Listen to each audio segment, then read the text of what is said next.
No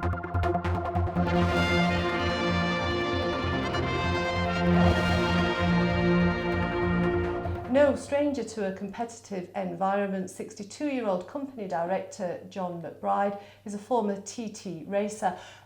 Why are you standing for Douglas East? Well, I'm standing because I was born and brought up in Douglas East, and obviously I've seen the good times, and to be fair, I think now I'm seeing the bad times, and I don't feel that I don't think we've got an action plan to get ourselves out of these bad times, unfortunately. I think that we're in a situation where we come up with a lot of ideas, plans and glossy brochures and this sort of thing, but there's no call to action to make us drive forward. And I feel you need people with a bit of business acumen and a bit of drive to punch us through this time. And that's not a criticism of civil servants or of the current crop of MHKs. I just think it's horses for courses, and we do need a different type of politician. And I use that word loosely because I think we need fewer politicians, and now we need people who will make things happen. And as you say, people perhaps from a business environment. What qualifies you? Well, I ran, quite a few people probably know me, I did run Corco's Garage for 14 years. And I also ran dealerships off the island prior to that, and on the island, of course. And it's a very competitive environment, very competitive indeed in the motor trade. And it's very diverse, and you have to manage staff, and you have to manage customer expectations, profitability. And I think all of that background gives me an insight into what we need to do to get things moving on the island. So you say we need an action plan. Yes. What will you do if you get into the House of Keys? Well, what I'll be doing is working with other MHKs who are like-minded, and we'll get together and we'll try and drive things forward. And that's the idea. That's what I want to do. I don't want to be somebody who sits on the sidelines and watches things happen or not happen, as the case may be. I want to be involved, and I want to get things moving. That's what the island needs, and that's what I want to do. So you've always lived in your constituency. What are people's concerns right now? Well, obviously one of the big ones is the promenade redevelopment. I think I'm in favour of the promenade redevelopment. A few issues around parking, etc., because I feel that people are concerned about the level of parking available, particularly people close to the town. They want to get ease of parking for their businesses. But we need this development because people are investing in their businesses in a very bad time. The hospitality sector is in crisis, the retail sector is in crisis. We need something which is going to bring people into town and spending money in town. Are you in favour then of the prom development? I'm in favour of the development. Yes, has developed it. I'm in favour of it with a few reservations. One of the reservations is the cost. I think that we're very good at spending money, and I don't think we're very good at analysing the cost. I mean, I know I'm not a civil engineer, I'm not a quantity surveyor, but I do know when I'm getting value for money. And I don't think we're possibly getting value for money there. And I'm also concerned about the timescale. I think, they build motorways, long motorways in less time than we're talking about completing that promenade development. And I think we have to drive it forward a lot quicker than we are. And parking generally is an issue. Parking generally is an issue. I mean, we have to put it into perspective. Parking on the island is not expensive when you compare it to other jurisdictions, other than Liverpool, for example. But it's one thing which deters people on the island. We have to tune our expectations to suit the population. And so how do we do that? Well, I think we need to offer little things like in incentives to park, incentives to stop in town. Maybe the first hour's free or something like that.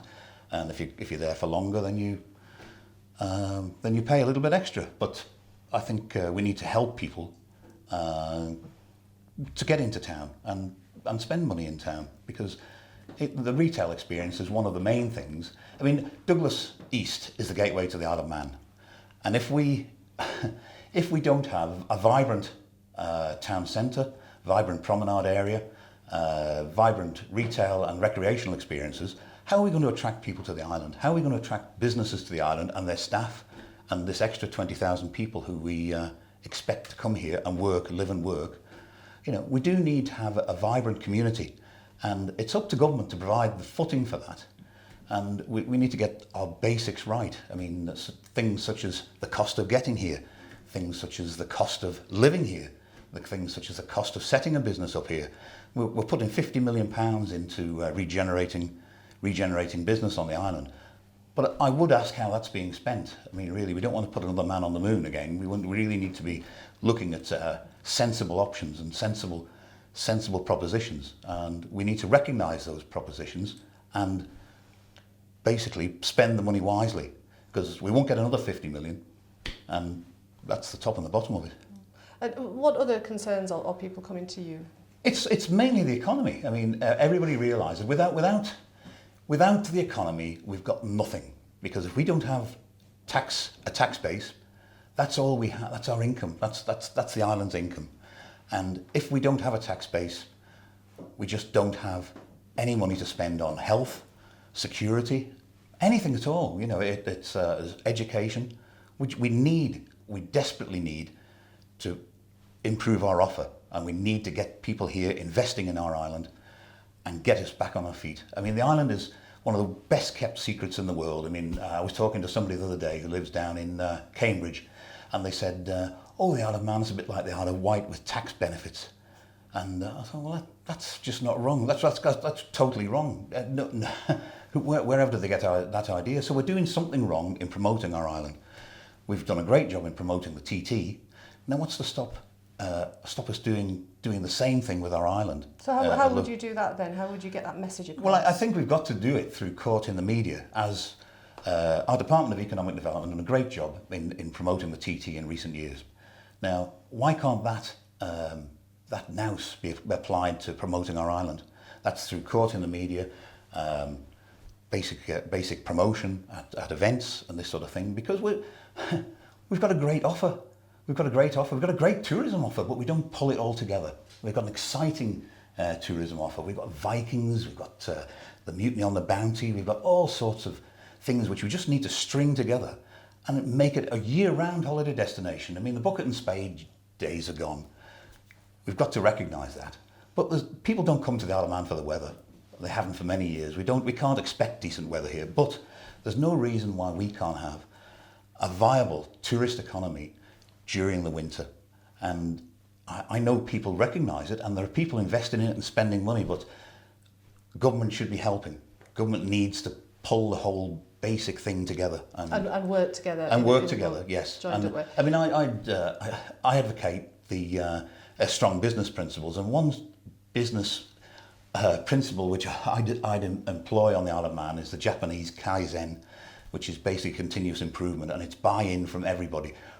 All staff, civil servants, staff in guest houses.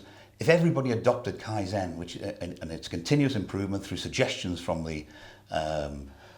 all the staff, from management right the way through, we could have a great island here. We really could. I think we've got a bright future, but we need to grab hold of it. And financially, of course, we're in a different situation now. We lost the VAT income. Yes. Where do we get the money from for all of this? Well, this is it. This is one of the reasons we do need to have a good, strong tax base. I would be going back to the government and renegotiating that, because I feel that we knuckled under too easily there, I think. And I think we should have stood up for ourselves a lot more. But it's basically getting new residents here and new businesses here to employ people on a fairly paid, meaningful work, and that produces a happy economy and happy people, and we're able to afford all of the things which we want. And what about getting here? What's your stance on transportation? Well, transportation, I think we need to secure our sea and air routes. I know there's talk of the steam packet and their user agreement, etc. I mean, I'm in favour of the steam. I think the steam packet offer a pretty good service under the circumstances, but I think we really need to look at the cost and the offers. And I think if the steam packet are to be offered a new user agreement, I think they need to come to the table with a much better offer for ourselves going off the island and for visitors visiting the island, and of course transport of goods to and from the island.